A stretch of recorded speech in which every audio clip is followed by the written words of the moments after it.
Good afternoon, everyone. Yes, I am going to be loud and hoping that people will join us. Thank you. And I know that people are probably just wrapping up their other side events and the cool conversations that's going on. But please join us. We have a very inspiring and a great panel for conversations from now until 5 o'clock, and then we'll break before the great opening ceremony. So we have for this afternoon, we have first, as we explained earlier this morning, we have report back and a conversation from the 3 confabs that followed, that's been part of the partnership forum. The first one was on the intergenerational collaboration for future. The second one was the Women Leaders for Action. And the third one was Indigenous Stewardship of the Global Environment. So this afternoon, for the next half an hour or so, we want to hear from these different groups and have a conversation of what was the key messages, what was discussed, and what were some recommendations moving forward.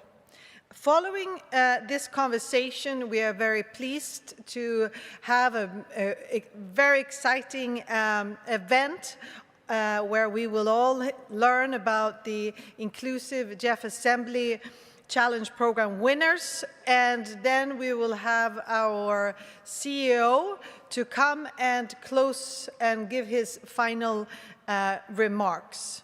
So let's get started, since we have a busy and exciting afternoon. Please, my dear colleague, Susan Watika, please join me. Susan will be moderated this conversation with some of the designator rapporteurs. So thank you. The floor is over to you, Susan.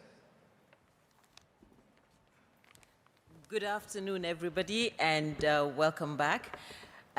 At this juncture, I would like to invite the 3 panel members from the confab. We have Anna Di Pangrascio, who was attending the women's confab. I have Derek Mugisha, please come on up, and Galina Angarova, please come on up.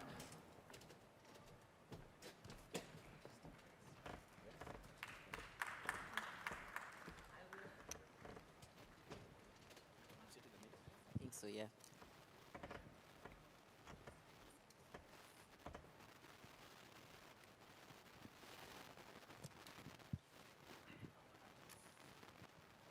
So, okay, this is on. Thank you so much.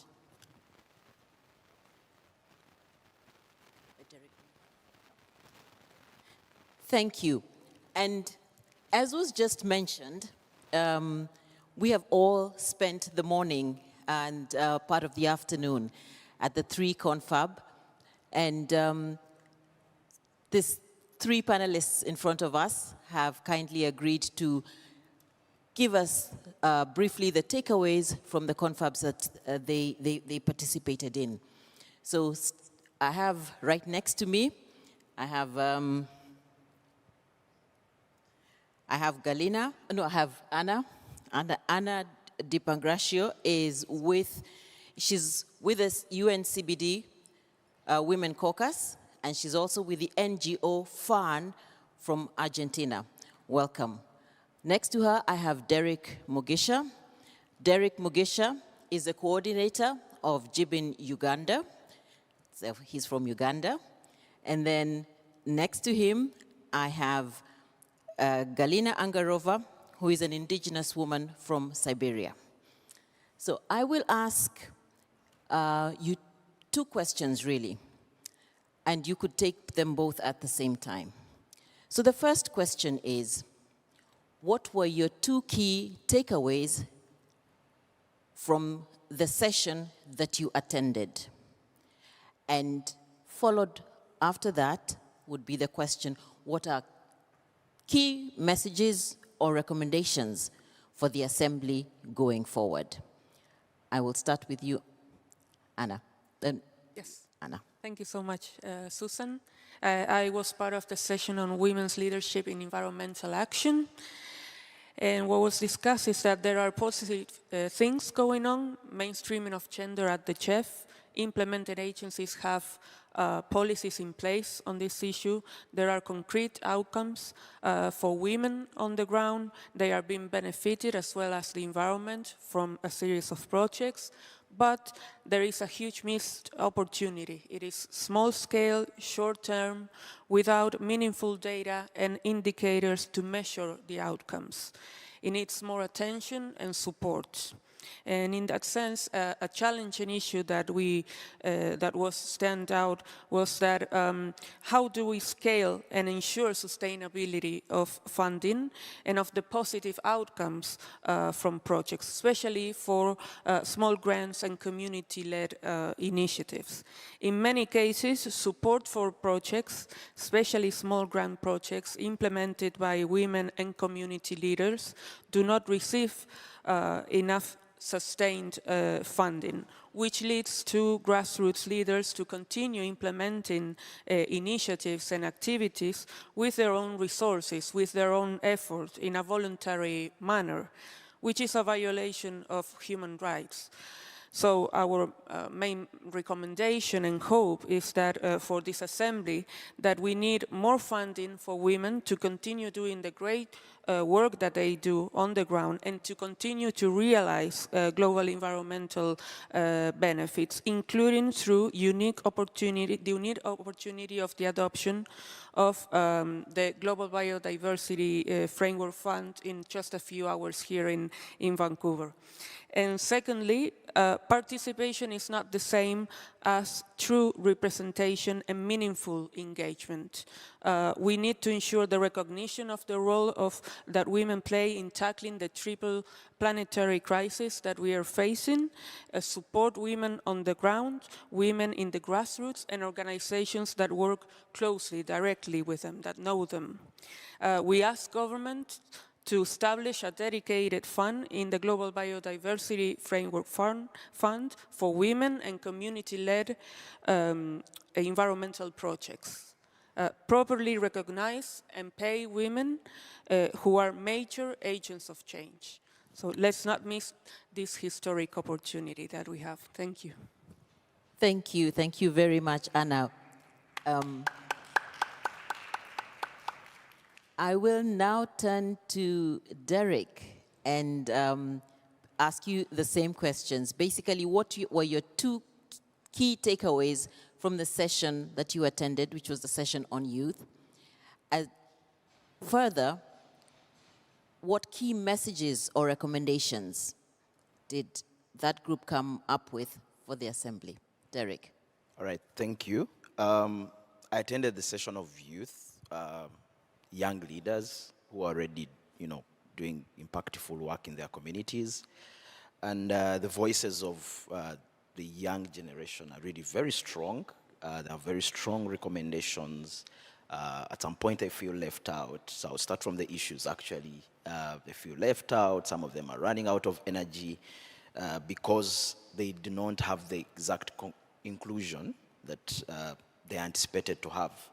So some of the issues they have were like funding barriers, where you have to apply for a proposal or a grant that has very difficult requirements. So the issues they want to see the breakdown to be a bit fair for them, because some of them are still young, they have not had all the 25 years experience that could be required on such kind of a project. But they feel they have to be included in implementing most of the frameworks that we have, for example. But they cannot do this if there's no funding, because they want to go on ground, but they still have those funding barriers. The other one, on inclusion, it's like some of the planning opportunities, they are not there.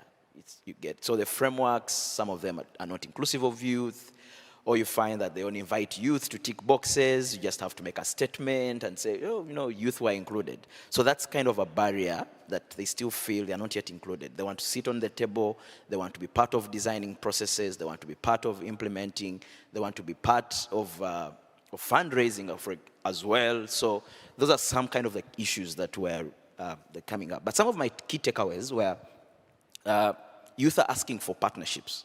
They want to be equal partners in the vision. So if you have projects ongoing and you're saying, you know, you're doing these projects for now and the future generation, who are the future generation you're talking about if they're not part of designing the strategies? That means you go do a project that is not inclusive of the voices of the people like you're saying you're working for. So unless the process is inclusive, meaning you recognize youth as partners, not as just stakeholders who are, you know, we shall consult them, we shall get their voice. That has not worked. So we are saying stop the same has not worked from the past. So in terms of the future, they're saying include them in the whole process. You know, invite them to such meetings where they're going to be able to design the frameworks, the strategies. And the other thing is they also want to be held accountable, you know. As they're holding you accountable, they also feel like they want to be held accountable. So trust them with the funding, you know, because you cannot account me for something when you have not provided the funding to account for. So let's look at the accountability part of it. So youth are saying there has to be need for accountability. Then the other thing like, that they came up with was that we need to put our guards down. Sometimes we feel so big, you know. You know, we have been here for the planet so many years. So they're saying, you know, put the guards down. And I'm just trying to find some of the recommendations that came from, sorry. Yeah. So some of the recommendations. One was to establish climate and environmental literacy as a new focus area for GEF. Because from the focus areas that the GEF has, there is no focus area real on education. And education has to be the foundation from what we base on. The foundation of science is through education. So you have to do research, and that's how you start developing some of these projects. That have to be science-led. I think from most frameworks, they recognize science-led, you know, policy planning, decision-making. And that has to be through education. So the recommendation is let's have a new focus area on education, on climate and environmental literacy. The other one is youth need to see a youth advisory council, because that's how they can help the GEF. They need to provide an advisory, you know, they have to be part of the advisory to support the GEF process.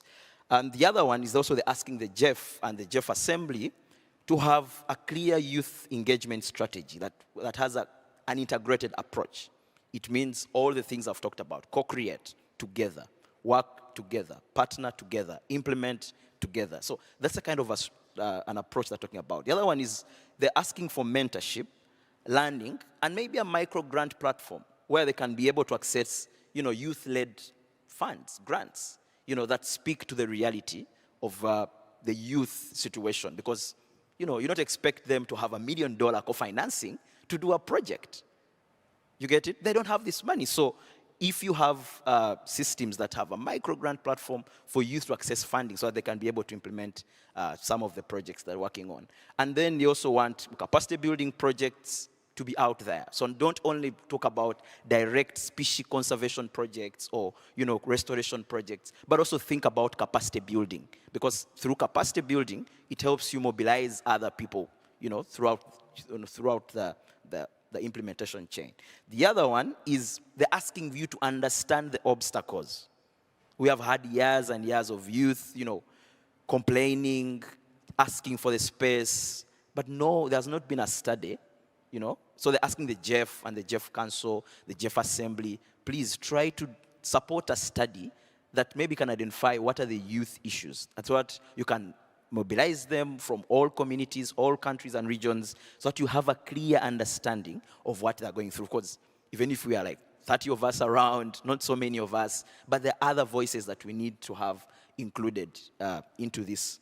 Then the other request is they're asking the scientific and technical advisory panel, for example, if you can support young researchers, you know, help them, you know, research, let them provide knowledge that is also required to address some of these environment challenges. So the call to action is support young researchers. They want to go to the field, they want to collect data, they want to analyze this data, they want to provide publications that are really going to help us in terms of planning, implementation, monitoring, and evaluation. The other one is partnership, partnership, partnership. That is going to be key going forward. And that's why we're here. We want to be partners. Diversity and inclusion, that one I think I'd mentioned something about it. Youth want space, they don't just want you to come and tick boxes. They want to sit on the table like I'm sitting right here talking about some such kind of issues, but they want to be not just providing, not telling you what they want, but they want to be inclusive in designing, the approach. Then lastly, I would say, because we looked at some of the GEF projects that have happened for years, the different countries are implementing, there's still lack of an education component in some of your projects. So you find that some governments have like knowledge management as an objective, but what does that mean? So we want to have clear education, mainstreamed. How are you going to go to schools and, talk about some of the projects you've done? How are you going to have an education system that teachers are, you have trained teachers, you have funding, to support more research for education projects. You have education part of like NBSAPs, because we know we have a Kunming Montreal biodiversity framework that has a target on education, but how is that going to be implemented? Are you going to have school structures? Are you going to have teachers trained? Are you going to have funding ready to support education? Because that is the foundation. If you want to get youth to be on the same table or the same level with you, that has to be through education. It's a transfer of knowledge. So those are some of the, the highlights, but also let's look at projects being inclusive. That's why we're here. Thank you. Thank you very much, Derek. Some common elements there had participation, engagement, meaningful engagement, as was mentioned from the women confab, issues of inclusion, and of course, some new area, climate literacy, education, GEF going into the education sector, some fairly concrete recommendations for the GEF. Now, we have a lot of work ahead of us. Last but not least, no, actually not last, because I will have one other person come up, but I would like now to turn to Galina. If you can tell us what transpired in your group. Can you hear me? Yes. Okay. This is a greeting in my native language. I am a Buryat, an indigenous rights activist from Siberia. I also am an incoming new member of the Indigenous Peoples Advisory Group as an independent expert. So we had a very successful engagement with the members of our constituency as indigenous peoples and some members of staff and the GEF Secretariat participated in that discussion. We divided ourselves into 2 groups and into 4 topics, one being energy, then finance, marine, protected areas, and 30 by 30. So to your question, the 2 main things that I came away with is that, actually 3, that GEF has to reformulate its main principle of do no harm to do good. The reason behind that is that we want to move from being reactive to being more proactive. So that was one of the suggestions in one of the groups, and I think it resonated because as the CEO of GEF, Carlos Manuel, mentioned that we want to be bold. There is no time, really there is no time for us to just sit and wait. We need to be active and we need to be bold and we need to be proactive. The second thing that, on the topic of energy that we discussed is that governments and corporations are moving forward in a very fast-paced manner towards the green energy transition. And while it's commendable, it poses a lot of risk. It poses social risks, it poses environmental risks for indigenous peoples. If I'm going to give you some stats, really scary stats, that 54% of all minerals that are being used for the energy transition, and these are cobalt, nickel, copper, and 30-some minerals are located either or within very close proximity to indigenous peoples' lands globally. And if you look in the United States, for some of the minerals, it's up to 97%. So you can imagine that if we were to move to the new renewable energy, who is it going to be done, at whose expense this energy transition is going to be done? It's going to be done at the expense of indigenous people. So we have to be extremely cognizant of that fact. Another thing is that those territories are also coinciding with high biodiversity hotspots, because indigenous peoples' land are a home to 80% of biological diversity. So when you superimpose all of these layers, what it comes down to is that not only indigenous peoples are going to be impacted, the biodiversity of the planet is going to be impacted. And what's the response of the GEF? I think that at first there has to be some kind of study commissioned that looks at all those overlaps between indigenous peoples' lands, biodiversity hotspots, language diversity, and how this is going to impact indigenous peoples and biodiversity in general. So that's what I came with. I work on these issues day in and out, and a lot of indigenous peoples that are here are coming from these lands and territories that they have to witness and feel the impact firsthand. Another thing that I came out with, and I think I did a lot of learning while we were discussing on the issue of finance, is that one modality of accessing finance is it does not fit everybody. You know, as indigenous peoples, we have like over 5,000 different tribes, languages, and you know, we believe in diversity. And I truly believe that one of the answers to the crisis that we're facing is diversity. Like, think about 5,000 varieties of potatoes in Peru. The only reason why the potato exists is because indigenous peoples have been able to apply their traditional science to keep this diversity alive. And the strength of the species is in its diversity. So where was I on the issue of finance? Is that we need to keep the diverse ways of giving funds. And consider multiple approaches and modalities of access. And there is a plea from my brothers and sisters from the indigenous communities that the access has to be easy, the funding has to be flexible, with the reduction in excessively complicated processes, conditions, and paperwork. That's what we are asking for.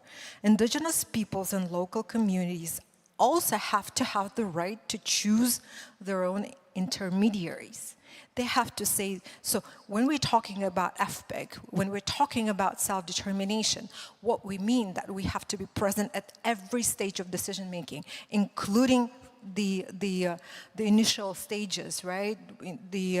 Choosing the implementing agencies, having the say in how things are going to be done and how the projects are being designed.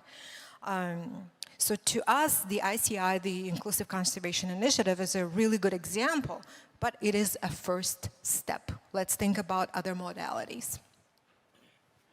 Can I give a few more suggestions? We have a hard stop at 4, yes. so it would be good if you give us one more, and then I have Maria Leichner from the CSO network will also come and just give us a few wrapping statements. So just one more, please. It's hard to choose, well, let's do 30 by 30, okay? Because one of our groups focused on 30 by 30, and indigenous people's rights have to be absolutely respected. And we feel that the right to free, prior, and informed consent is non-negotiable in 30 by 30. And the communities, both indigenous and not indigenous communities, have to be at the center of the implementation of 30 by 30. And both marine and terrestrial spaces should be part of it without exclusion. Thank you. Thank you very much. There's so much more that you could say. I sat in on one of the confabs, and there was a lot going on. At this point, I would like to invite Maria Leichner. Maria is the vice chair of the GEF CSO network, and I will ask Maria to just give us her views, the views of the CSO network overall about this, the three sessions, the viewpoints. Yes, you may sit there, and yeah, some concluding remarks. It's on. Just speak. Yeah, just speak. Oh, well, I'm really pleased to hear what is the three confab produce as reflections for this end of the session of the day. Really, we be in a common situation between what happened and what Anna says about inclusion, the opportunity to be just working in a first stage of the process of project, and how can also just mention of Derek has said about the young people need to be in a more easy way and inside the GEF. And just, what's your name? How I can pronounce your name? Galina. Galina. Because you pronounce in your own language at the beginning, or you mentioned that. Galina, what is mentioned about the key issues that we've been just working about. Who is the end at the scale suffering for everything is the communities. What is happened today is what using, and you mentioned extreme cases of the mineral extractions, and what is going down, the end of the process, the cycle. Just we need to be there, and we need to help as a network of the GEF. We embrace every single situation in an action. Had to be from the very beginning. We need to be in the process like actors. We cannot accept anymore no one be the beneficiaries. We are not beneficiaries. We are key actors in this part of our responsibility to be here, our embrace and companion about, and education is key, and just follow the process, but not just being calling at the last minute. And the process could be simpler, and we have now the instrument, we have the technology to do it. And inside the GEF, we have the staff.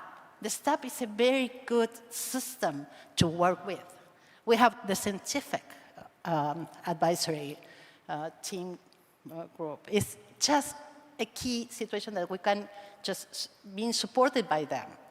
The other thing that we have, and we have to use it right from the very beginning of everything we are just doing project by project, is to use the Independent Evaluation Office as the mechanism to give us the element to be accountability of ourselves, so to be credible, just to be strong enough. Because we are not, someone of you said about the representation. I think it was you. The representation is not an easy thing when you work at civil society context or non-actor context or the partnership. But the word at the end is trust, first of all. And for trust, we need to work from here, from the really thing that we want to work. And the partnership works only if we trust each other and we know each other. And not matter if we are young, women, or indigenous community, or rural communities, we are people that work with the absolutely convinced we are doing well. We are doing the right thing. We need to do the right thing because the planet is suffering, the communities and the earth. We are suffering very much if we are not together. And thank you very much, Susan. Thank you very much, Anna. Thank you very much, Derek and Kalina. Thank you. Thank you very much. And I would like to just add my thanks to Maria, Galina, Derek, and Anna. Thank you for your reflections. Thank you for your support. And thank you to everybody who participated in the confabs today. It's been a really wonderful day, and I would like to thank you. Thank you very much. I hand it back to Gabriela.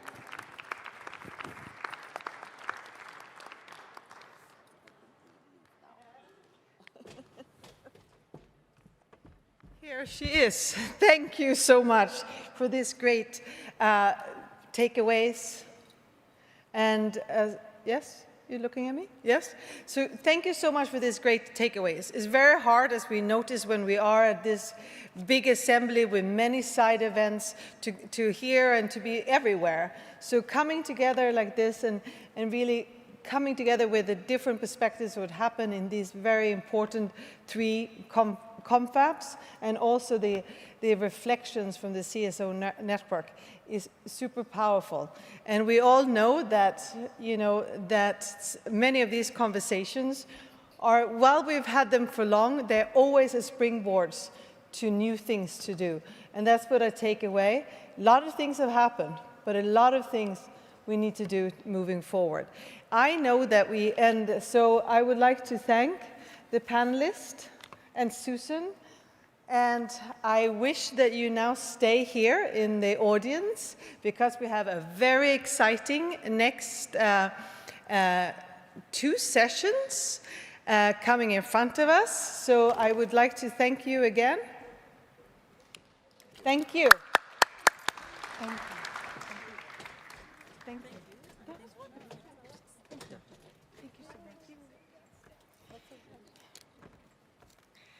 So now it is, I think, 4 o'clock, and we are moving over to the next session of the Partnership Forum. And as you've noticed, we have had one great session after another, and this one is no different. This session really is also, again, embodying the vision for the Partnership Forum. And today's session is about the inclusive GEF Assembly Challenge Program, which really puts attention to the importance that the GEF makes on social inclusion. And for this session, I am welcoming my colleague, Chizuru, to come and join me. Please, Chizuru.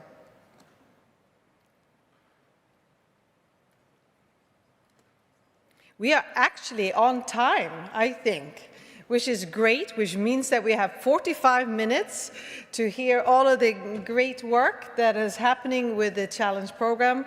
So please make me welcome you to this. Great. Good afternoon. Thank you so much. Wow, the lights are so bright I can hardly see you all, but I'm going to imagine this room is full. And there is tons of people following us online because this is being live streamed. So thank you again, Gabriela. Good afternoon, friends, partners, as well as colleagues.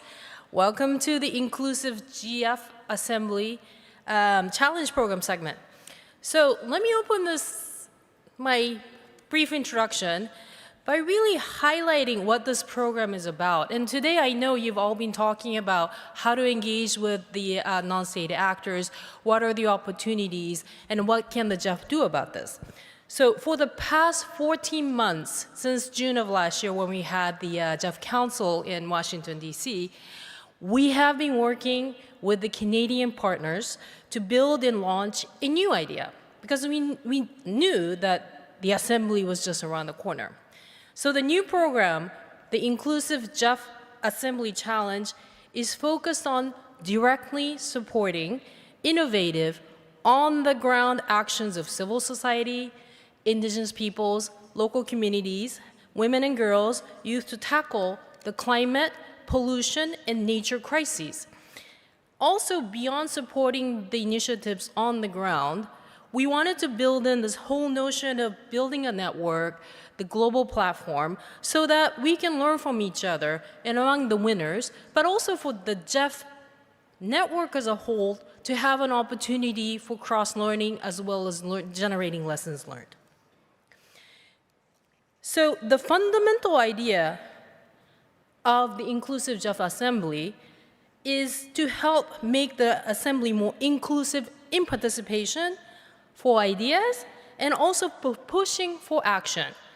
And that's like all great ideas that we started discussing with the Canadian partners 14 months ago, it actually has been evolving in a good way, and I would say more strategically. And our CEO this morning shared with all of you that his great vision for stronger and more direct engagement with non-state actors into the future. So this particular program is a small step, but a big step, to demonstrate in a concrete way what is possible through the GEF partnership to become more inclusive in our delivery as well as a network. For this initiative, the road to Vancouver has been quite a journey, I have to say. We wanted to make the process also inclusive and offer opportunities to as many around the world as possible to at least try to engage with us. What that meant was we had a global open call for proposals, and you could actually submit your proposal in any language. And earlier this year, we had 587 submissions. Our amazing team at the GEF Secretariat then looked at every single submission and worked with an incredible selection committee with GEF CSO Network, STAP, Indigenous Peoples Advisory Group, and Gender Partnership, as well as youth representation. The committee actually met and reviewed the long list of submissions for many important criteria such as scalability, are we having impacts on the targets that the GEF really wants to deliver on, empowerment, as well as resilience and adaptability. The process has been done with actually the full engagement of the GEF governance, the council, as well as the partnership as a whole. What that means is the initiatives as we move forward, we presented the progress to the council. And when we were going through the process of shortlisting and selection, we also consulted with all the GEF constituencies, the council members, the operational focal points, and they were requested to prioritize the submissions that came from their constituency. And towards the end, we asked them one more time if these are the initiatives that would be actually good for us to highlight here. So it has been a process of inclusion of the GEF governance mechanism as a whole today. So we're so excited today. We're here to announce the 23 winners, winning initiatives from around the world. We have every region, Africa, Asia, Latin America, MENA, represented with several CIS and LDCs in the winning cohort.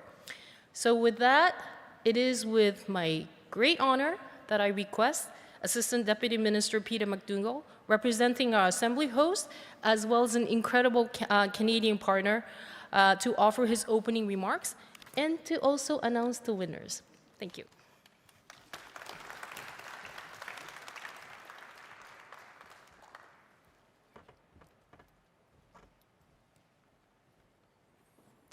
Thank you very much, Ms. Oki. First of all, I would like to say how big an honor it is to be in the company of such driven and passionate people committed to making a lasting positive impact on our planet while empowering others to do the same.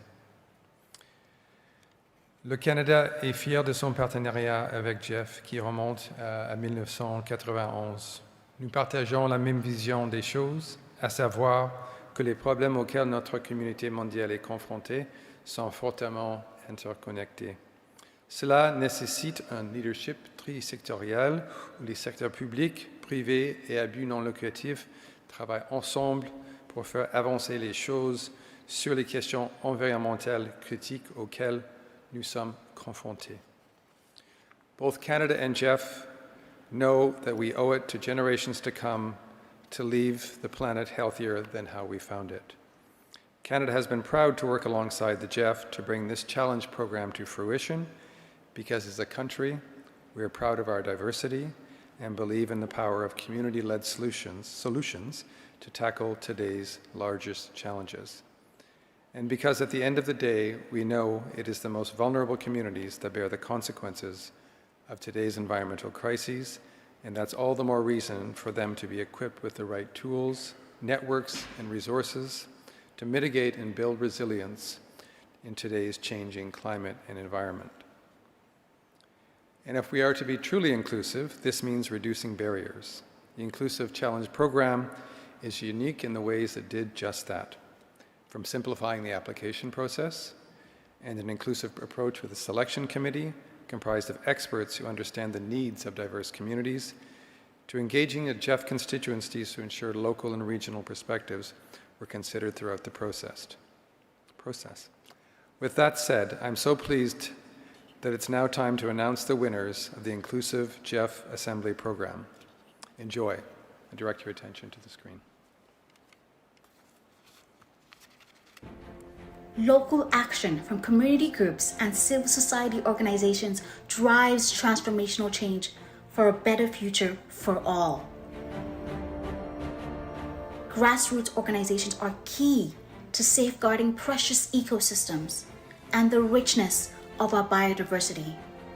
The Global Environment Facility has launched a new award program showcasing Indigenous peoples, youth, women and girls, civil society organizations, LGBTQ2S, people with disabilities, and communities as key change agents for nature preservation and climate resilience. The Inclusive GEF Assembly Challenge program offers funding to advance their nature conservation and climate adaptation plans while fostering new connections.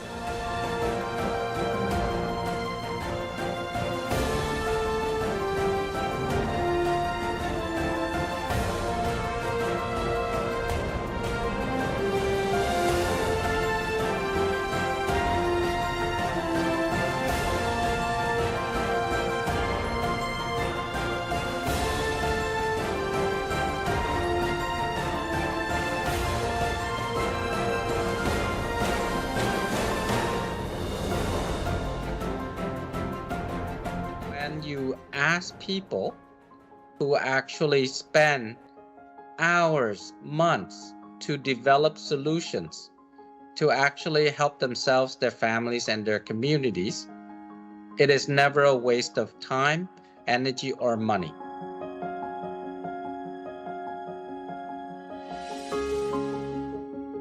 We're thrilled to be one of the winners of the Inclusive GEF Assembly Challenge, and the whole team wants to say, Nos sentimos súper felices, contentos, porque es un reconocimiento al esfuerzo de un trabajo co-creado conjuntamente con las comunidades nativas. We engage in the establishment of national parks and explore the balance between ecological conservation and community development in protected areas. Honestly, we are elated and honoured because what it means for us is that we can work with more women and girls to empower them to lead and be ocean advocates in Antigua and Barbuda and also in 3 other Caribbean islands. We are Plastic Wise, and unlike anything you've ever seen before, we are on a mission to build the largest campus movement geared towards tackling plastic pollution in Nigeria and Africa. We need more than ever to finance holistic community and biodiversity projects as the one we are driving. Reducing and storing carbon emission is important. Financing projects which preserve biodiversity is not important, It is absolutely vital. I invite all leaders attending the GEF Assembly to join and support each other. Together, we can achieve much more. United we stand. The Inclusive GEF Assembly Challenge program provides what is possible. For most of us who are engaged in the challenge program, I think this is from our hearts. This is more of a passion project. I honestly do think at the end of the day, change has to come from the ground up, and it's the people who are working on these initiatives on the ground, the young people, the girls, the women. In essence, we're nurturing an ecosystem of inclusion and a whole of society approach within and for the GEF partnership as a whole. It's incredibly exciting to have this program as an outcome and a legacy of the GEF Assembly. So the time is now to act, but not act alone. Let's act together in order to protect this planet.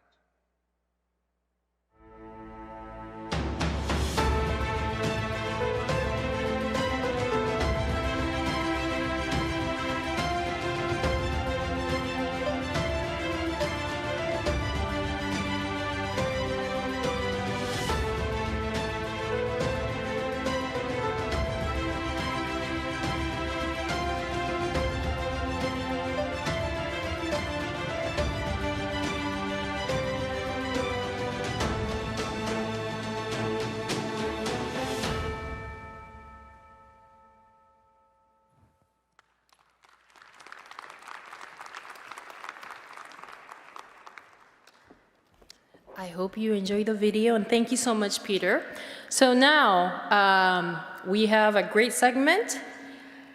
We actually have 12 representatives of the winning concepts who managed to come to Vancouver and actually present their initiatives very briefly to all of you. So let us welcome these winners to the platform with great applause.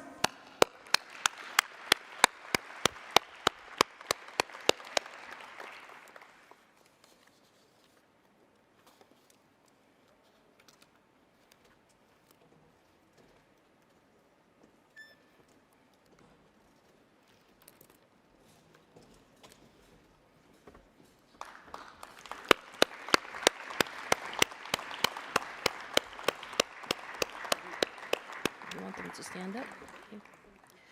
Okay, so we have actually requested each representative to take the podium for 30 seconds to really give you a crash course and a snapshot of what their initiative is all about. And we thought this is a very good way for them to be able to explain what they're doing, but also for all of you to get the flavor of the kinds of initiatives and networks that we can build. So without much ado,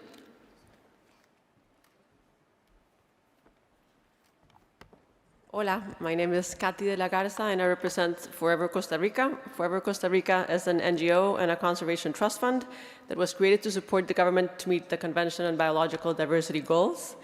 And we are so thrilled to win this award because we have been working for 8 years in the North Pacific of Costa Rica and in conservation initiatives and mostly on sustainable livelihoods. But with this grant, we're going to be able to give seed capital to rural youth and also to create a capacity building network and also a learning network. So we're really excited and thank you so much for this opportunity.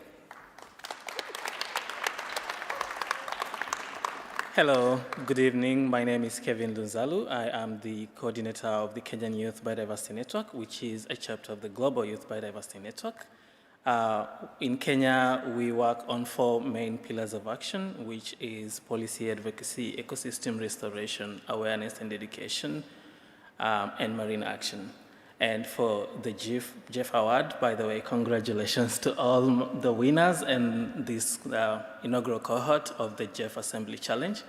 For the Kenyan Youth Biodiversity Network, we intend to utilize the resources to scale up our ecosystem restoration program, particularly mangrove restoration and wetland ecosystem restoration. Thank you so much.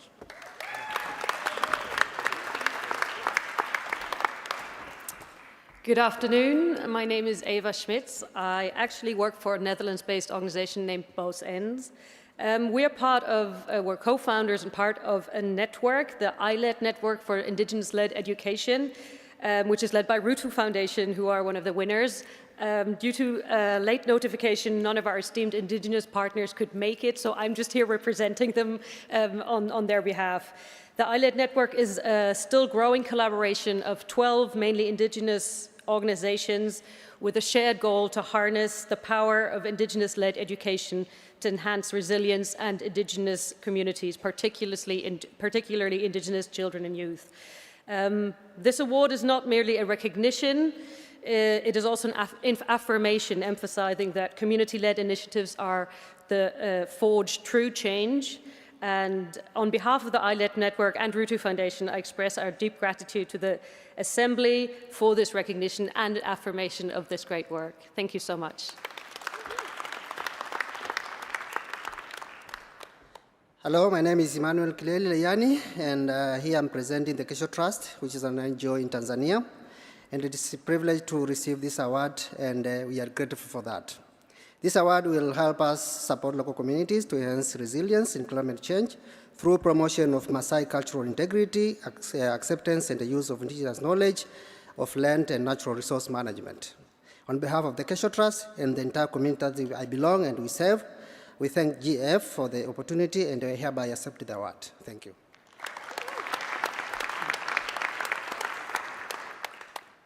Good afternoon. My name is Edouard Jean. I'm the director and co-founder of CAPT.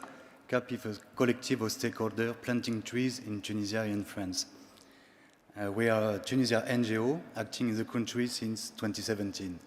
It is important to say that water crisis is happening now in North Africa, and local farmers are key partners to adapt agriculture to climate change. That's why our slogan is, "Here we plant for the climate." Thank you.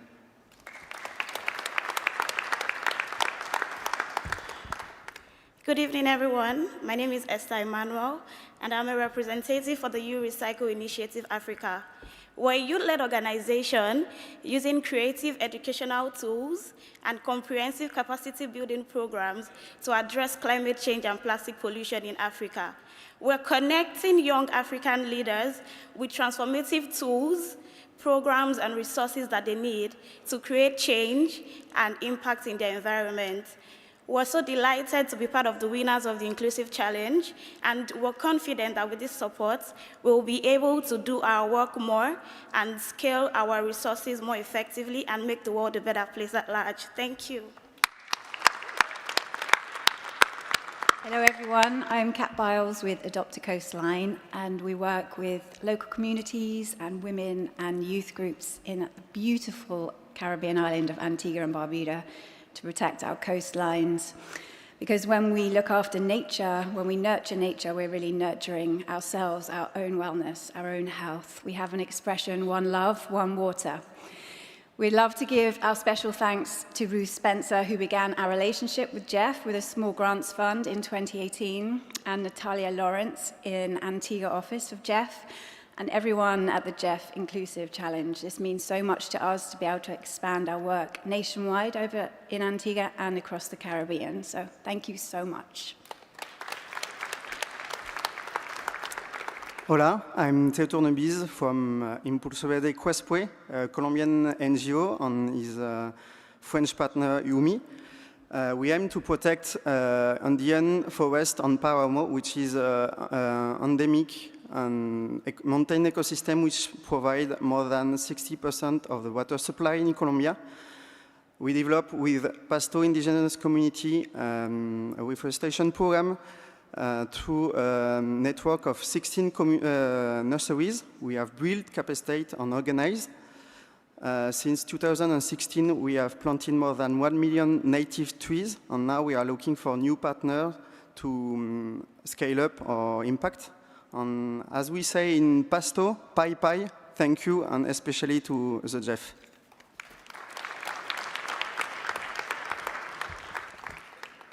Hello, everyone. My name is Kahekasha. I am the founder president of Green Hope Foundation, which is a global, primarily young women-led organization working for the past decade to harness clean energy technologies for social good, which is exactly what we're doing in the small island developing state of Kiribati, where we are using solar energy technology to address water insecurity in indigenous communities caused by climate change, with our project having a specific benefit for women and girls. And we are extremely honored to be named as one of the winners today.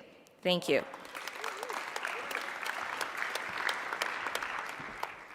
Hola, my name is Salvador, representing Grupo Ecológico Sierra Gorda in the heart of Mexico, a beautiful natural protected area. We promote grassroots solutions, strengthening the social fabric and fostering ecological citizenship. This is achieved by enhancing local capacities and connecting them with global opportunities, generating economic value from ecosystem services. Strategic alliance with diverse actors drive subnational policies into action, while community-friendly protocols have become a central conservation strategy. We seek funding beyond conventional markets by valuing natural capital, cutting through red tape, increase value for civil social organizations, and ensuring resources reach communities directly. Thank you.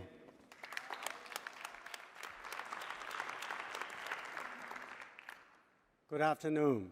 My name is Li Bo, representing Sanshui Conservation Center in China. Sanshui Conservation Center wishes to thank the selection committee for placing your enduring trust on all those grassroots groups. 7 years from now, we are expected to deliver our pledges of 30 by 30 as a result of Kunming Montreal COP15. Sanshui has been working with remote communities in the upland of 3 parallel rivers upreaches in southwestern Chinese provinces, where conservation has to go hand in hand with community livelihood and culture practices. With the support of GEF Inclusive Challenge Program, Sanshui will further its effort on community conserved area as highlighted by other effective area-based conservation measures, cultivating policy support and building alliances with local community in order to innovate and mainstream OECMS approach with resilient and lasting conservation outcomes. Thank you.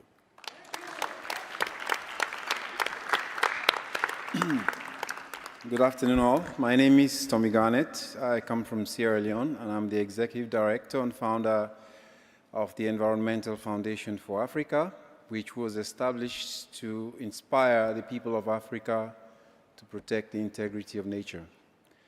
I'm here today thanks to the hard work of our 25 staff and 270 or so community stewards that made it possible to plant and grow 500,000 trees around the city of Freetown, especially to protect the water catchments and degraded areas around the capital city, helping to regulate the climate of the city, which is getting hotter because of all the deforestation, and especially also thanking the City Council, whose initiative it was that we should make Freetown a greener city as part of efforts to create sustainable cities. So thanks to this award, it is possible to continue to grow these trees, not just planting, but growing, and continue to provide the opportunities for employment and learning for the thousands of youth around the city who see that growing trees, caring for the environment, not only is good for their future, but can put some money in their pocket. Thank you.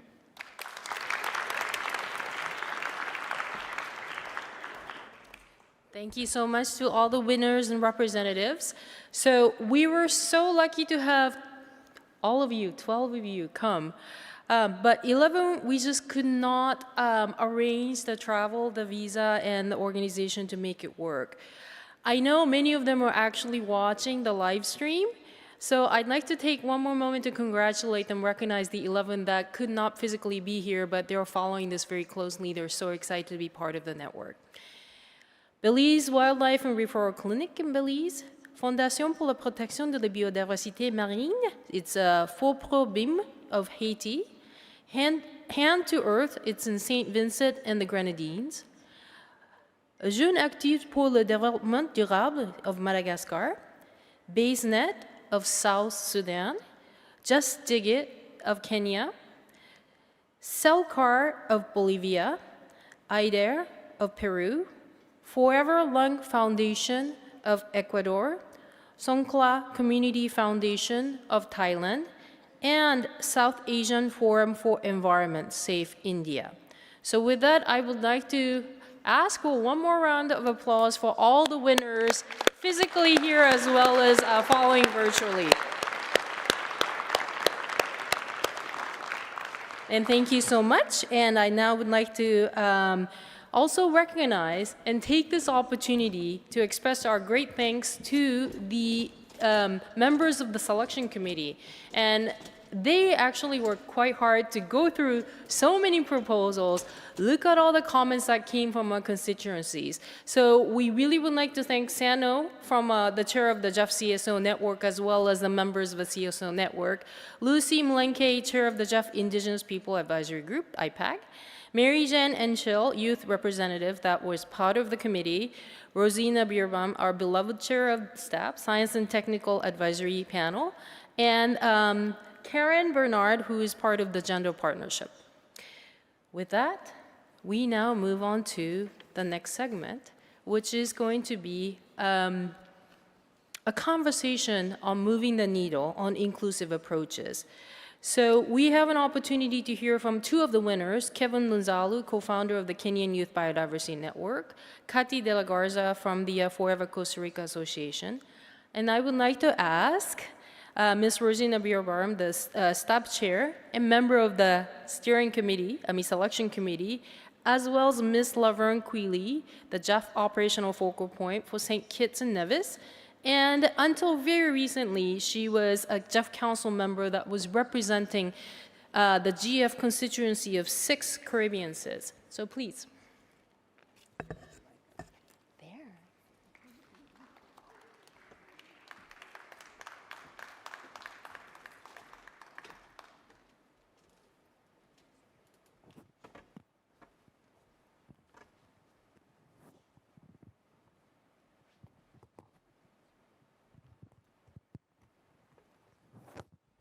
And we're right on time. How about that?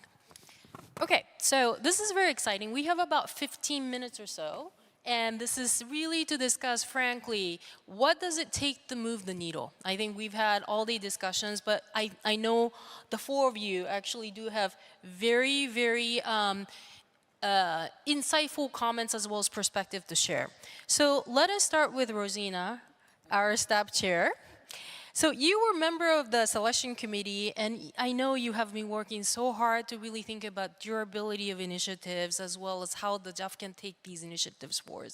So what advice would you give to build on this particular work program, and how can we amplify this effort moving forward? Well, since we're part of STAP, which is a scientific and technical advisory panel, we are always giving advice, so thank you for asking me for advice. I guess I first want to say that I am so grateful that you involved us in this challenge program. You noted there were hundreds of these to go through, and the committee spent many, I would say countless sleepless but exciting nights thinking about what could be, and I can't wait to see what comes out of this. This is going to be amazing. I think the most important thing that we've zeroed in on that we should be replicating is that these project funds are directed to local organizations, which is absolutely an excellent starting point, which, as you mentioned, the CEO mentioned, and he also led off yesterday when we had a STAP Science Day. And his actual quote was, "We can't solve problems by doing things the way we have in the past, and that the most innovative ideas will come from non-state actors and civil society. And these projects definitely will motivate innovative solutions." So I think I might have 3 pieces of advice.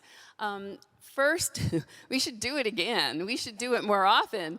And we should consider how this could be amplified across the GEF, maybe particularly across the whole medium-sized project program, to reach even more actors and more organizations. And we have seen, in fact, the Independent Evaluation Office has said, these medium-sized projects really show a lot of innovation. And it is really music to my ears to hear that across all of these projects, there's going to be a common knowledge platform. And so we can really, the GEF family can really benefit by this wide range of diverse actors that are collaborating to solve common problems, because we all know very well that there's not enough time with all these problems unless we have a whole of society approach. So that's my first suggestion.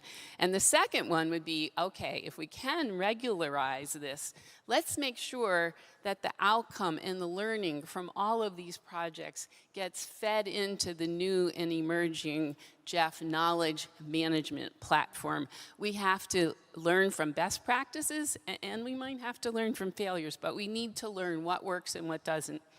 And so then the third, as all of us are working to scale up global environmental benefits transformationally, we're going to have to recognize that some of these really innovative, high-reward projects might involve uncertainty and higher risk. And so success and outcomes might be less certain. But if we want to get transformational, I think we're going to have to be ambitious, as all of these are, and maybe even audacious, and try new things to solve these really important problems. So I think we have to, this is not just true for the challenge program, but I think this higher risk, higher reward is something we're thinking across the entire GEF family.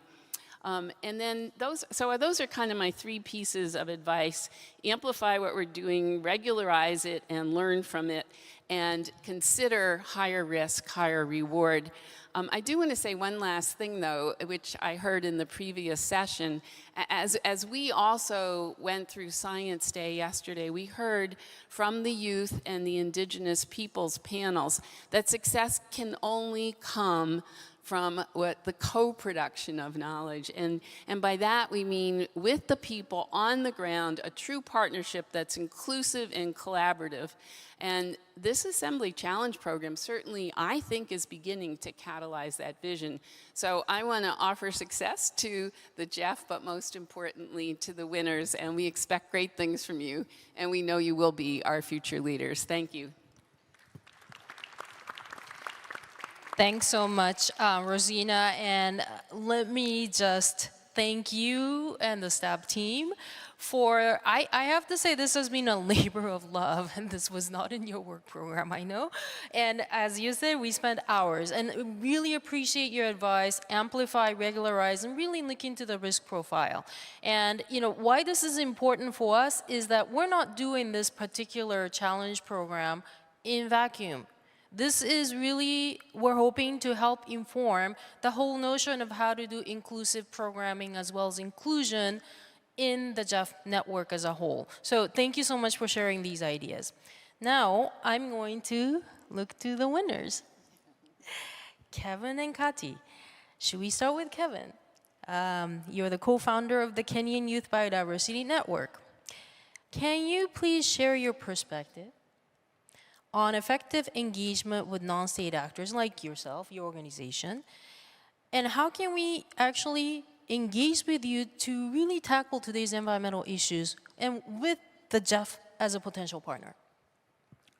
Thank you so much. First of all, my appreciation, my deepest appreciation to the GEF for going a mile or a step further than they were a time like this last year. I do believe that the GEF Challenge is a game changer in its own rights. And I also join in appreciating all the winners of this inaugural cohort.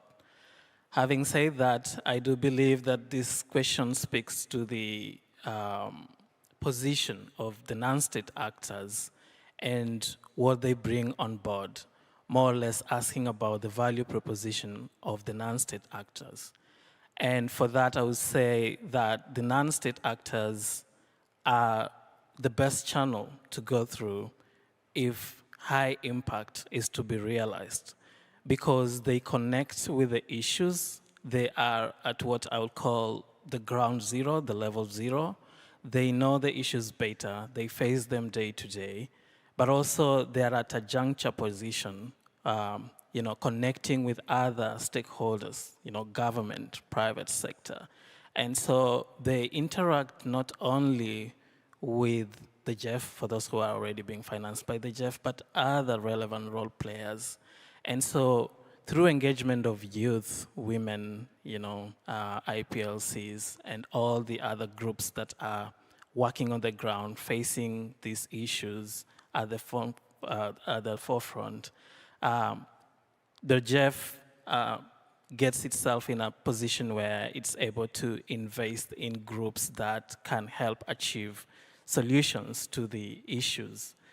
And speaking of the issues, I do believe that over the recent years, the environmental issues have been evolving from being just issues to being individual crises, planetary crises. We're talking about climate change, biodiversity loss, pollution.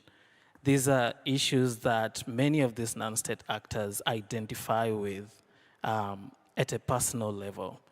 And so I do believe that the non-state actors are the best people to invest in, especially the young people who are tasked with the mantle of, passing on a cleaner, healthier planet to the future generations. And so I do believe that the GEF can definitely look in that direction moving forward and do even more, build on what we have started. Great. Thank you very much for capturing the value proposition as you put it. I didn't think of that phrase, but you're absolutely right. And this actually makes your intervention very compelling, and also highlighting that at the end of the day, for many of the non-state actors, these are personal challenges and personal battles. This is your everyday, this is your future. And knowing that this kind of initiative can really generate high impact at the ground zero, on the ground zero level, and amplify your messages across your network, I think it's something that we at the GEF should appreciate and capture more systematically. So with that, can we go to Kati? Okay, so I'm gonna ask you the same question. And so perhaps you can give your perspective on how can we engage with non-state actors to tackle these environmental issues, and also about the partnership with the GEF, knowing that you have been working, I think, with the GEF partnership for quite some time. So over to you, Kati. Thank you, and I also just want to say thank you again to the GEF and the selection committee, and to my fellow award receivers that I wish we would all had the time to come up here and speak. I mean, Kevin said a lot of my perspective too. I mean, civil society is crucial to tackle all of these really complex issues. We bring in legitimacy, we bring in the daily, as you also mentioned, Shizu, the daily life, what's going on the ground. We're also constantly thinking of new ways of doing this, which sometimes are much more agile, and we also can support the government in meeting the conservation goals. I mean, there's all these conventions with these huge goals, but the ones who are doing it on the ground are usually come from civil society. In the case of the organization I represent, Forever Costa Rica, we're a second-tier organization, and we actually work with 120 partners that are community-based organizations or NGOs on the ground that we're constantly learning from. So in our case, we just try to keep the pulse through them about things like this. But it is really, really important. We have also been the ones that have been pushing for more inclusiveness in these spaces like these. So I think that those voices are really important. And partnerships, yes, I mean, that's the only way to tackle all of these issues that we're working on. They're too complex, they're too big, and we need all sectors, the private, the public, civil society, and yeah, to work together on these challenges. Thanks, Kati. you highlighted the very important issue of legitimacy. You know, how do we go about addressing these issues as well as agility? And thanks for also pointing out that you yourself also has this cascading network of people on the ground. So once we can establish a working partnership with an organization like yours, there's also an opportunity for us to really tap into your network to do the right things at the right places at the right times. So now we have Laverne. You have been a great champion of the GEF, and as well as this particular initiatives as a GEF operational focal point for your country. But until I think very, very recently, you were the council member that's representing the Caribbean CIS constituency of, I believe, 16 countries. Yeah. So you have been engaged in the whole process of developing this particular initiative. So what do you suggest on opportunities for the GEF to move the needle on supporting these types of local inclusive action to meet our climate and environmental goals moving forward? Over to you, Laverne. Okay, good afternoon to everyone. First, let me thank Jess for inviting me to be a part of the panel. I also want to congratulate the GEF and the Government of Canada for a well-organized and inclusive GEF Assembly. I think the most inclusive that they have had to date. I also want to congratulate all of the winners. This is an incredible undertaking. You should be very proud of yourselves. And I'm also especially proud of my large ocean SIDS in general and in the Caribbean region, which I represented. I'm very proud that there are some of them who have benefited. And so I'm thankful for that. In response to the question, I work for government. And one thing that you realize after working in government is that we can't do it by ourselves. And a lot of the things that we need to get done, you have to rely on the communities to share a lot of traditional knowledge. They know what is happening, and they know what aches their community. And so through them is where a lot of the ideas will come. And so for the GEF, in terms of moving the needle, this is the start. But we cannot just do this one initiative like Rosina said. I think we should scale it up, add more, encourage more of the civil society organizations to be a part of the process, to provide more funding for them in order for them to assist all of us in achieving what we said we want to have, which is a healthy planet and healthy people. Because when you touch the communities, you reach out to the women, the indigenous peoples, persons with disabilities, you then have an inclusive manner in terms of environmental management, sustainable development, and you get all of the ideas to the table. And so, again, I would want to congratulate all of the beneficiaries. You should be very proud of yourselves. And again, we would want to thank the Government of Canada for hosting us and for the GEF for all its hard work. And we will all continue to be partners as we move forward. Thank you so much, Laverne, for really highlighting that none of us can do all of this by ourselves. And we really should be amplifying efforts of this nature so that everyone can be part of the process to reach the goals together. Thank you for highlighting that. And it's really important to hear that from the perspective of someone who is very much engaged in the GEF governance process as well as your national priority setting. So thank you for being here and thank you for highlighting these elements. So it's 4:44. I promised to finish this segment by 4:45. So now I think with that, I would like to turn over to Peter to offer your reflections as well as closing remarks.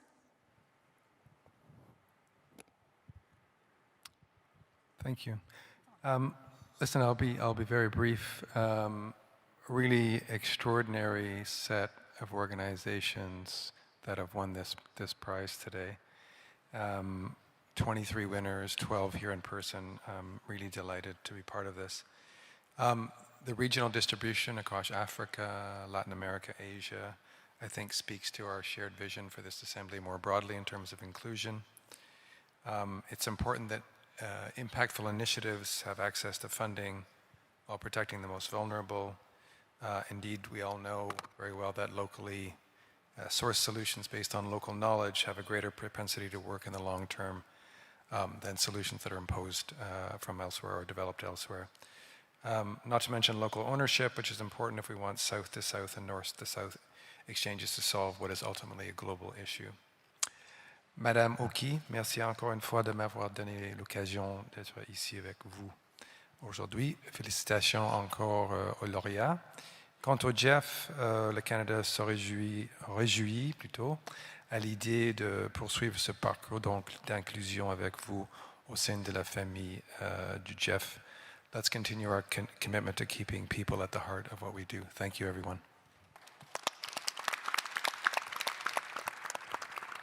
So with that, thank you so much. And may I ask for the final round of applause for all the winners and the partners?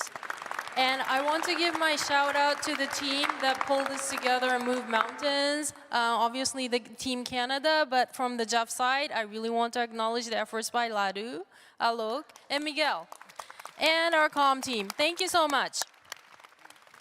Now I'm gonna turn this over to Gabriela.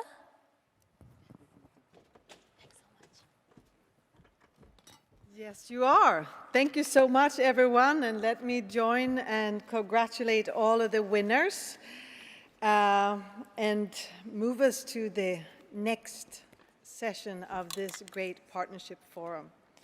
Let me put down my water.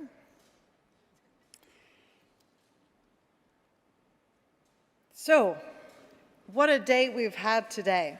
Today we started early in the morning hearing the voices of youth, elders, indigenous peoples, government officials, civil society organizations.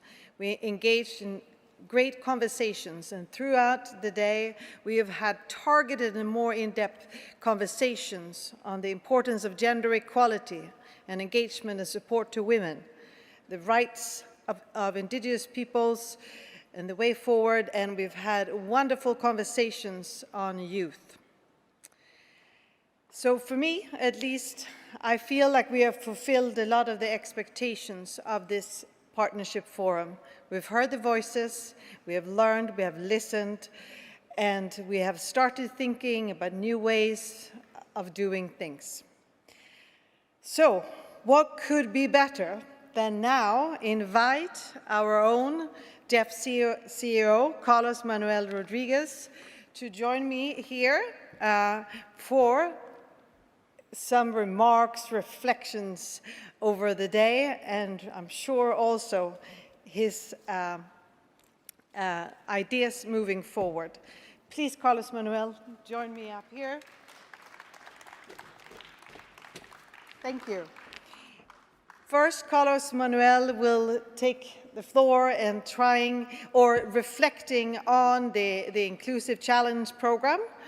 Thank you. Do you have a mic or you want to stand there? Well, it's good over here. Thank you so much, Gabriela, and my congratulations to all the organizations and the leaders of those organizations for being here.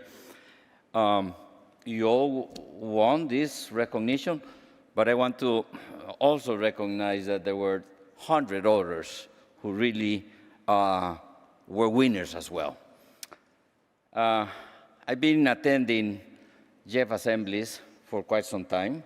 This is my 5th, and I've been in 20-something COPs of many things. And in every single large global event, there's a small parallel event where civil society is being recognized for what they did. In this assembly, you are in the main hall of the assembly, meaning that you are in the center of the attention of the GEF. So I want to thank you for that. Normally, we go to a small room somewhere in the venue. We always get late because we don't know where the recognition to civil society will be. In this case, you are in the main hall because it is meaningful to us to really recognize the work that you do, but most importantly, we're here setting the basis for a more inclusive financial mechanism so we can be able to cope and deal with the multiple challenges that we all face. Yesterday, I was saying that a month ago in Washington, where I live, I woke up in the morning and the haze, and there was smoke and haze. I was unable to see the sun in Washington, and I asked what is going on here because I'm new to Washington. And they said, well, there's forest fires in Canada. All the way from eastern Canada, the haze went down to Washington, and now I'm here a month later, and 3 days ago I wake up and I was unable to see the sun because of the haze of the forest fires in Canada. I mean, the planet is boiling, definitely, and the UN General Secretary is clear with his message. We strongly believe at the GEF that we need to recommit, upscale, mobilize more resources to all actors. And this event today is so meaningful for us. This assembly is so meaningful to all of us. And I hope that the GEF can contribute and become a strategic, long-term financial supporter of civil society. I want to underline once more, financial supporter of civil society. This is the beginning of a new journey, and this new journey needs to really cope with the crisis that we have outside. The planet is in fire, in droughts, in extreme weather events, and people, unfortunately, the most vulnerable people are feeling the hardest of these impacts. The GEF looks in the work of the youth, civil women, and indigenous communities as a way to comply with our mandate. Our mandate is very simple. We need to generate global environmental benefits. And we need a whole of a society, a whole of a government approach to get there. And I strongly believe that this GEF Assembly would be a starting point of a new paradigm for the GEF as the most relevant, important financial mechanism for sustainability. So this is the context of where we are. And I hope that we continue having you all in the main rooms instead of in the bleachers, where normally civil society look at the playing field, the political playing field down there. We all have a responsibility, and our responsibility for the GEF is to bring more resources, to be more strategic in how we generate impacts and results, and those impacts and results will never be sustainable if we don't engage, financially engage with civil society. So thank you so much. My congratulations to all of you. Keep the hard work, keep the commitment that we will put on track this planet in the sustainability aspirations that we all have. Thank you. Thank you so much, Carlos Manuel. I would also like to take this opportunity to invite Tom Bowie, who is the Canadian representative for the Canadian representative, now it's getting late, at the GEF Council. Hi, Tom Bowie, and please come up. And while I'm at it, why don't I also invite my other colleague, Claude, to come up, and then we can speed up the process. I'm sure everyone is ready soon as well for the open show. So please. Hello, everyone. As you can see, our dear Master of Ceremony has a very good sense of humor. First, our Latin brother who has a good hairdo. I'm the Asian brother who has also the same hairdo, and she wanted to invite Claude too. So you got three of us. And I just wanted to share just a few reflections. The first one is that it is true, what Carlos Manuel said, that this is center stage. When we were thinking about the 7th GEF Assembly, we asked ourselves one question. What is the difference between this assembly and the ones that went before? And also, how can we make it different so that it can inform future assemblies? And the only two thoughts that came into our mind, one is inclusion. The other, because I'm actually a very people person, so I called the 7th GEF Assembly the family reunion of the GEF family. And if you have a sense that people are, try to connect with one another, share experiences and thoughts in order to build better communities, not only for our own families, but for the families of everyone. That is the intent of it. That's why I was skipping in and out throughout the day, and I heard the voices of youth. It was great. I heard the voices of indigenous peoples. It was also great. Women and girls. And I saw all of the winners of the Inclusive GEF Assembly Challenge program.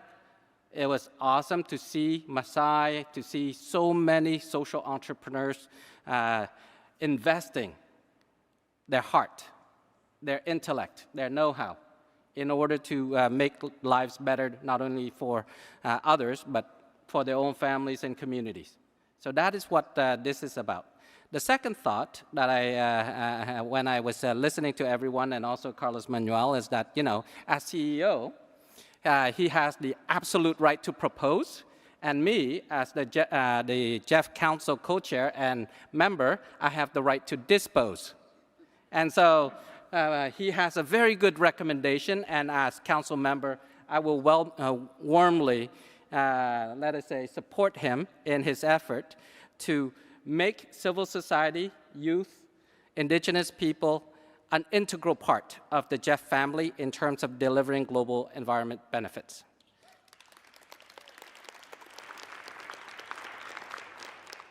And the final thing that I wanted to share with you is that I grew up in Vancouver East. And at the beginning of this week, I saw the fires, I saw the smoke. Let us say that it's not only, Minister Sajan, who's the Minister of Emergency Preparedness, who actually took the chance to bring the GEF Assembly here. He's now fighting the fires. And all of us who grow up in Vancouver, we are teary-eyed. But our heart is so warm because there are people from around the world, firefighters from around the world, from Costa Rica, and many other places who have come as human beings when other human beings in Kelowna are in need. And they give us a shining example that when we are together, when we consider ourselves not as us versus them, but as one single human family, we can do miracles, we can save lives. We can actually deliver the impossible. So with those two thoughts, thank you so much for making the first ever partnership forum a resounding success. Thank you so much, Tombui. And now it is my honor to hand over to another of my colleagues, Claude Gaston, to make a large announcement. I was going to say small, but I meant a large. Over to you. Thank you. Thank you, Gabrielle, and congratulations to you and to the laureates to this wonderful celebration. 1 year ago, next week, the GEF and the world lost a true conservation leader, a giant of the conservation world. Gustavo Fonseca, our dear colleague. To most of us, hundreds if not thousands, he was a leader, he was a champion, he was a friend, but more importantly, he was a mentor. Gustavo had a passion and a talent to empower people, everyone who he touched and met, to do more and do better. In the Council's wisdom, the GEF Council's wisdom, last December, they approved a very generous program of $10 million to honor Gustavo's legacy. We're very happy that this program is now being launched. We are confident that this program will not only honor Gustavo's legacy, but also prepare and train and build the capacity of the next generation of conservation leaders around the world. You'll see a video, and I don't need to say any more. Thank you very much.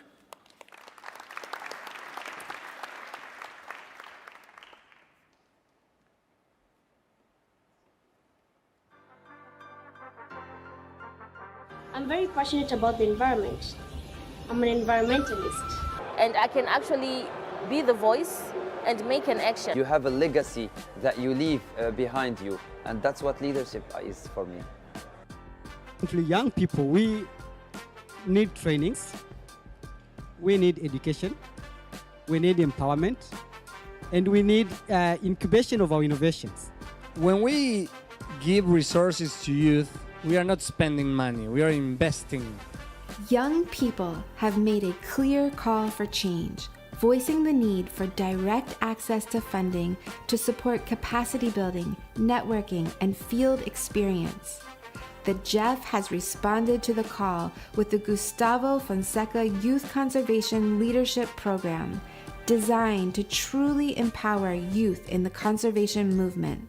We are honored to have here with us today Gustavo Fonseca, who is the Director of Programs at GEF. In this role, his responsibilities include overseeing the portfolio of investments in biodiversity, climate change mitigation and adaptation, forests, transboundary marine and freshwater conservation, chemicals and sustainable land management. That is an impressive and urgent list of items. Welcome, we're so honored. Gustavo Fonseca led a life devoted to science and policy, paving the way for young scientists and conservationists.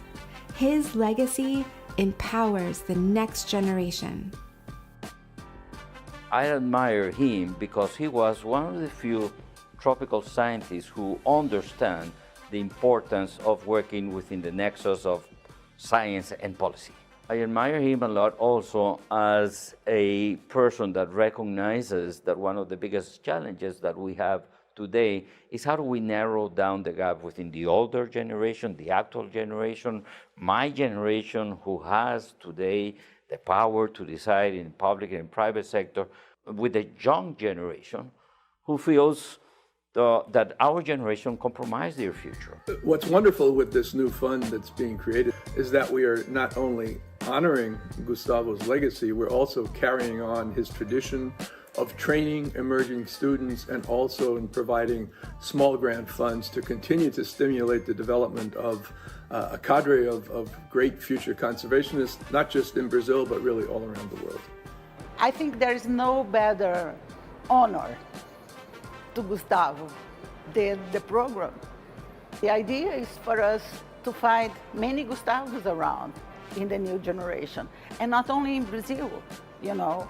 We want people from Africa, we want people from Asia, we want people from Latin America, because the young are our hope.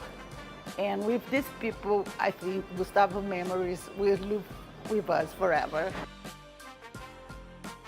I am super excited for the new GEF Youth Fund because it's a dream come true.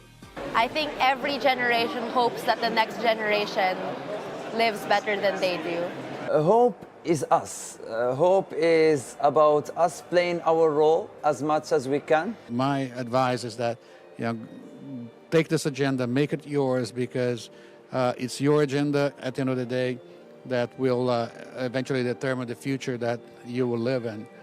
So, as some say, the best way to predict the future is to build it and to construct it. So you need to construct that future because that's where you're going to live.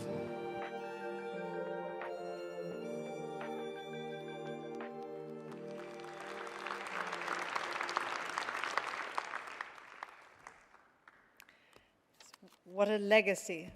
Thank you, Claude, for sharing this beautiful initiative.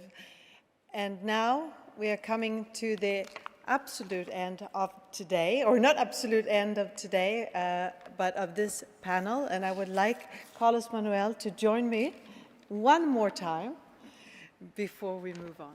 Thank you, Carlos Manuel. Thank you so much, Gabriela. And it's hard to be here without Gustavo. It's very hard. I mean, Gustavo was our mentor, our inspiration. So people tend to say that North Star, for me, is the Southern Cross. He guided us, and we miss him dearly.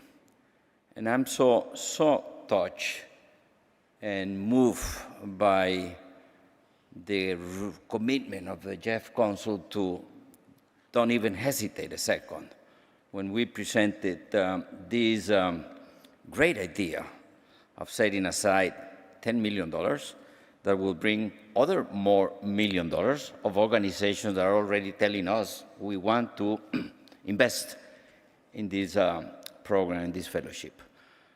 I want to thank the Council for their support and their commitment. And this is just one more good example of what the GEF can do. We all had a mentor. I had a couple of mentors that I recognized that they had a huge influence in me. And Gustavo was one of the best mentors for many young researchers, young conservationists, young politicians as well. So on his behalf, this program aims to financially support the training of young scientists in developing countries, but also as important as training, we want to provide funding for research, field research of these young kids that eventually will, decide, hopefully, for a political career. And I want to thank Claude Gascon for his ideas, his enthusiasm, and for putting together this great initiative that will last as long as the GEF is there. And the GEF must be there for the long run. So thank you, Claude, for that, and thanks to the GEF Council for this opportunity to be able to make a difference. Also, I would like to thank Gabriela, her colleagues, and all of you for putting together the first GEF Partnership Forum. It's the first time ever. Incredible that we haven't done it before. And when we talk about the partnership at the GEF, we think on the countries and the agencies. And that is all. Civil society is always somewhere here. And we want all together to be able to have a better understanding on how we can collaborate and contribute much more within ourselves. The GEF is a financial facility, so everything is around mobilization of financial resources. And we want to mobilize more effectively financial resources throughout our society, and so we can be able to cope with the triple planetary crisis. That triple planetary crisis is generating a lot of social and political stress around the planet. And we want to avoid that. We're running out of time, and that is why this GEF Assembly looks for inclusion. Inclusion means more impact and better results, as simple as that. So thank you for this, Gabriela, and everybody. There are some key messages that has come out of today's forum that I would like to go through them with all of you.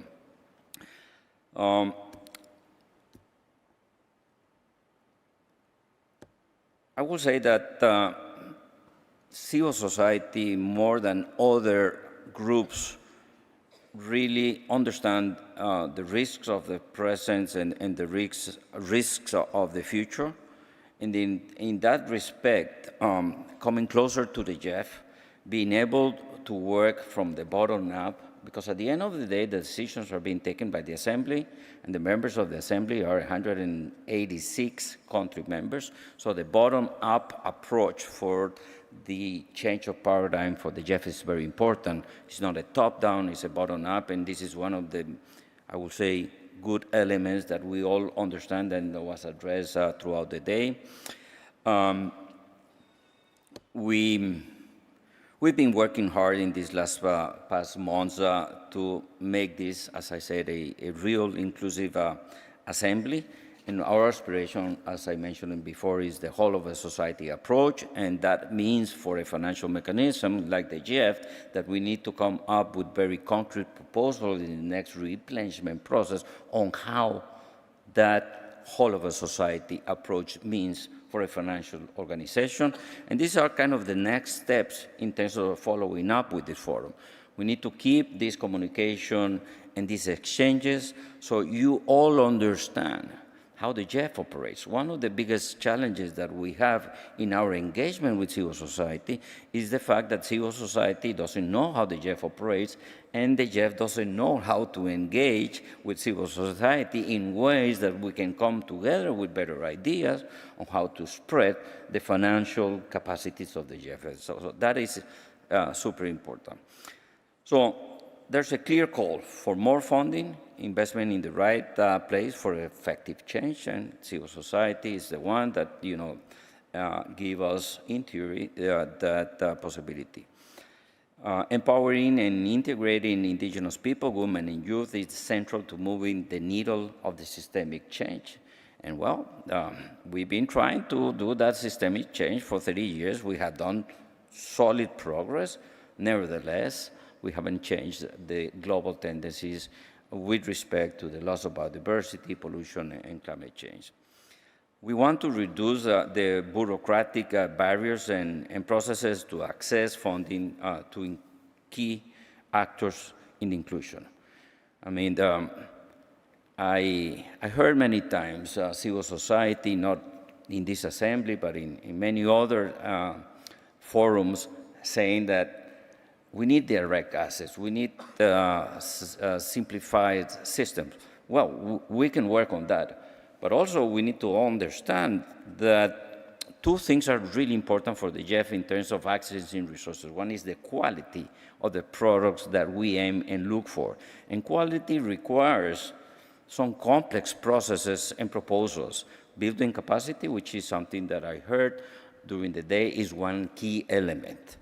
So we need to really understand this future engagement in terms of civil society as a stepping stones and steps into a process. And I strongly believe that building capacity is one of the key elements for it. As everything that we do at the GEF, measuring and monitoring impact is fundamental to us.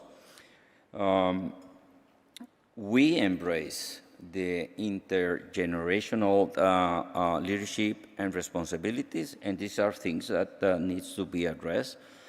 I strongly believe that as we move towards the next replenishment and we may be able to present some compelling ideas on how to spread the benefit and be able to be very concrete when we say that we need to have a whole of a society approach, that means that there will be an assembly following the next replenishment. And in that next assembly, in 4 years, I strongly recommend all of you to think on structural reforms to the GEF, and that structural reforms to the GEF begins with the GEF instrument. The only moment that the GEF instrument can be amended is during the assembly. So as I see things here, we are positioning concepts, we are trying to strengthen our collaborations, communications, exchange on how the GEF works and operates, be able to move the needle in terms of mobilizing some financial resources under the big limitation, and the biggest limitation we have is the instrument of the GEF. But change is happening, and is happening fast. And I'm really excited and really encouraged to what has happened today and this week, because I have much more clear what we have in front of us and the processes with us. Working with the GEF is not easy. Being inside of the GEF is not easy. But once you are inside, you're going to be there for the long run.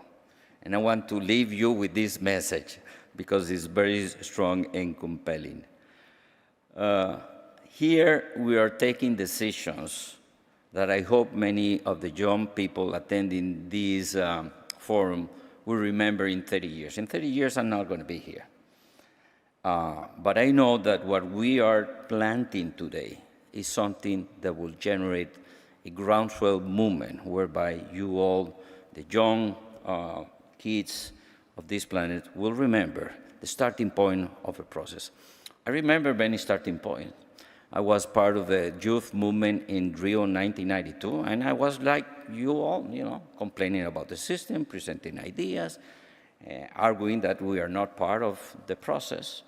And well, here I am 30 years later. The same thing will happen with you all, and I'm super optimistic that we, together, with the governments, with our countries, will do the leap forward in terms of our aspiration for sustainability. So thank you so much for joining us throughout the day. Thank you so much for the contribution. And thanks to my colleagues, Cheese and Gabriela and many others that have led into this process that we conclude today. Thank you.